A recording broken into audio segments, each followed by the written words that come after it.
Here's one of our cows, Raisin, and her little bull calf. Cute little fella.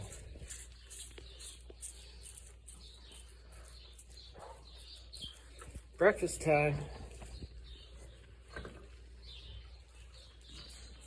And next to them we've got Dahlia, and I haven't named this little girl yet. It'll be something with a D. I think actually the consensus around the farm was Drift. I think we're gonna name her Drift.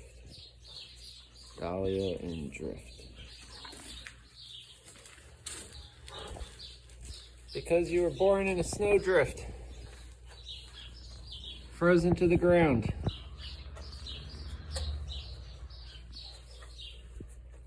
Now look at you.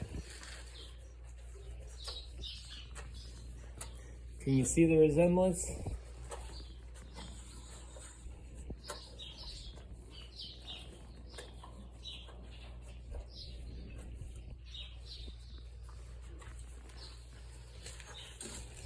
This is Mama Corner over here. Hi there. She doesn't like when you get close. Hi, Raisin. Alright, see y'all later.